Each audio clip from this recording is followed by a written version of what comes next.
Shalom bien-aimés, bienvenue à tous. J'espère que vous êtes en bonne santé et nous revoilà encore pour un moment d'exhortation, un moment de partage. J'aimerais parler aujourd'hui du péché sexuel. Aujourd'hui, c'est l'un des péchés qui détruit le monde. C'est l'un des péchés qui détruit même certains hommes de Dieu dans leur ministère.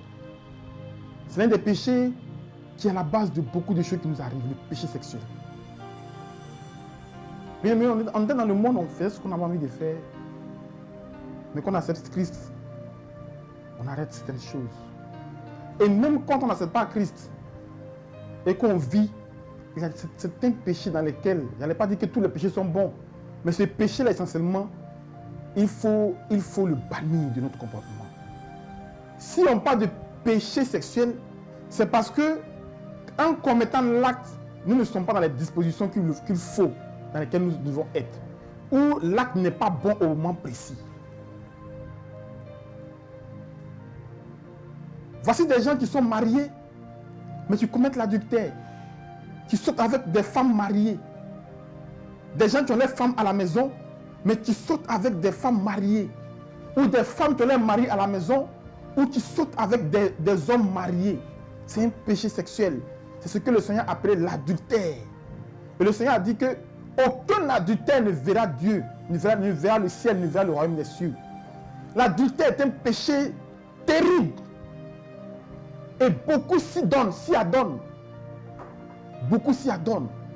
Beaucoup de personnes commettent l'adultère. Quand ils étaient pauvres, qu'ils n'avaient rien, qu'ils étaient dans des situations difficiles, ils étaient tranquilles. Mais une fois que Dieu les a positionnés, ils commettent l'adultère. Mais même pas seulement ça. Il y a des gens, ça est dans leur vie de commettre l'adultère, de sortir avec la femme des autres personnes. Il n'est pas bon de prendre ce qui ne t'appartient pas. Une femme déjà mariée appartient à quelqu'un. Une femme qui est déjà mariée appartient à quelqu'un. La Bible dit, l'homme quittera son père et sa mère et s'attachera à sa femme et les deux feront une seule chair.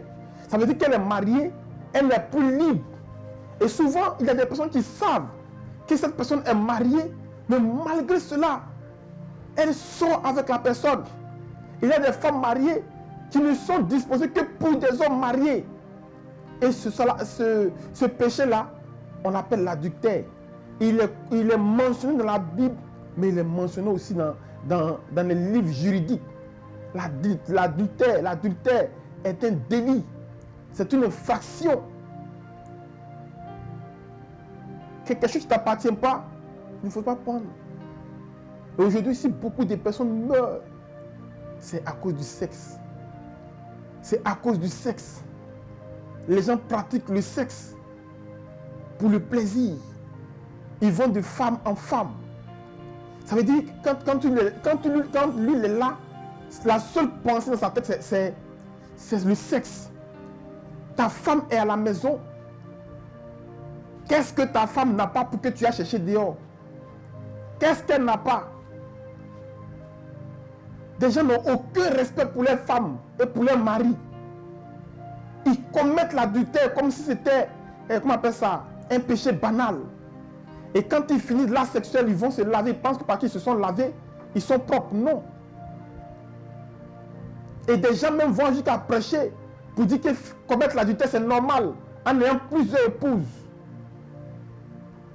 Le péché même commence à entrer dans l'église, jusqu'au point où des gens suscitent des hommes à aller se marier à plusieurs femmes, à conquérir plusieurs femmes, à goûter avant de marier.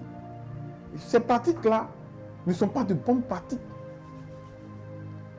L'adultère, le péché sexuel, c'est l'un des péchés les plus terribles qui existent. Et c'est dans ce péché-là que beaucoup sont noyés. Pourquoi prends-tu une femme et tu la mets à la maison si c'est pour aller chercher une autre dehors?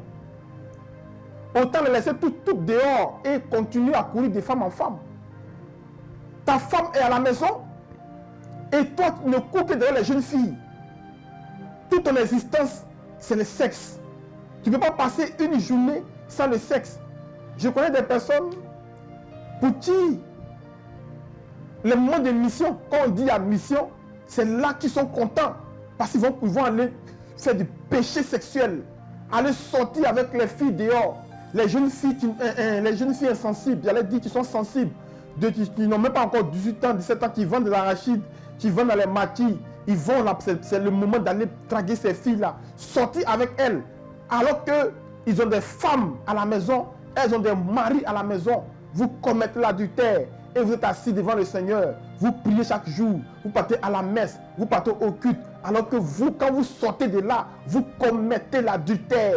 Vous cherchez la femme des autres, vous cherchez le mari des autres et vous dites que vous êtes des chrétiens. Quand tu es un chrétien, tu ne prends pas ce qui ne t'appartient pas. Et tu ne commets pas le péché sexuel. Mais aujourd'hui, l'église est remplie de ça. Même des hommes de Dieu commettent le péché sexuel. Ils sortent avec la femme des autres pasteurs. Ils sortent avec le mari des autres pasteurs. Dans l'église même, les chants sortent entre eux. Les pasteurs sortent entre les pasteurs. Des gens qui sont des curés, qui ont décidé de ne pas avoir de femmes. Parce que quand tu es un prêtre, là, tu n'as pas de femme. Tu vis sans femme. Mais ils ont des enfants cachés, des femmes cachées. Ils se cachent pour aller faire des femmes, pour aller faire des enfants. Ils se cachent pour aller faire des enfants. Mais si tu veux faire des enfants, tu n'es pas obligé d'être prêtre. Tu n'as qu'à déposer ta soutane et puis tu fais des enfants. Mais tu exerces le ministère et tu as des enfants dehors. Tu commets l'adultère. Et souvent, ils n'ont même pas une seule femme, ils en ont plusieurs. J'attaque personne, mais je suis en train de dire que nous devons faire attention à notre vie. Nous ne devons pas être des exemples de chute pour les autres. Si tu as ta femme, il faut la respecter. Si tu as ton mari, il faut le respecter. L'adultère ne peut te conduire à la ruine, à la mort. Parce que quand tu commets l'adultère, là, la Bible dit le salaire du péché, c'est la mort. Et le don gratuit de Dieu, c'est la vie éternelle. Et ceux qui commettent l'adultère, bien aimé, si tu m'as entendu ce soir, il faut arrêter. Arrête de sortir avec la femme de ton ami. Arrête de sortir avec la femme de ton ami. Arrête de sortir avec la femme de ton ami. Arrête de côtoyer ou de sortir avec la femme, le mari. Arrête de sortir avec le mari d'autrui. Cherche ton mari, car il y en a un qui est ton mari et il y en a une qui est ta femme. Le péché sexuel est un péché qu'on doit condamner, sur lequel on doit prêcher. Parce que c'est le péché qui ramène les gens à zéro. Un péché sexuel te ramène à zéro. C'est pourquoi il y a les maris de nuit qui viennent sortir avec des personnes pour les mettre dans des états d'impureté. Parce que Satan sait que le péché sexuel là, ça peut te ramener à zéro. Aujourd'hui, j'ai voulu en parler parce que c'est très important de parler de cela. Sors du péché sexuel dans lequel tu es en ce moment pendant que je suis en train de prier. Si tu sors avec un homme marié, laisse-le parce que c'est ta mort qui est là. Peut-être que la femme ne sait pas que tu sois son mari ou le mari ne sait pas que tu sois sa femme. Mais un jour, Dieu va te dénoncer. Dieu va t'humilier. Dieu va t'humilier. Sachons où nous mettons nos pieds. Sachons ce que nous faisons. Et n'allons pas nous asseoir à l'église pour justifier que parce qu'on est à l'église, on pense que nos péchés sont pardonnés. Quand tu es en Dieu, quand tu es en Dieu, tu dois éviter les choses du monde. Tu as ta femme, tu l'as mariée et tu la laisses à la maison pour aller chercher la femme des autres. Toi-même, est-ce que ta logique est bonne? Tu es un homme de Dieu, tu t'en vas dans un pays pour aller faire ministère, tu laisses ta femme ici. Et arrivé là-bas, tu sors avec d'autres femmes. On te propose des femmes dans les hôtels, tu prends. Toi, tu me regardes. Tu sors avec la femme de quelqu'un. Est-ce que c'est normal? Toi, tu me regardes. Tu sors avec le mari de quelqu'un. Est-ce que c'est normal? Ce qui ne t'appartient pas là, il ne faut pas prendre. Parce que le Seigneur a dit, tous ceux qui commettent l'adultère, n'entreront pas dans le royaume des cieux. J'espère que mon message est bien passé et que nous allons marcher dans la sanctification pour servir le Seigneur. Shalom à tous.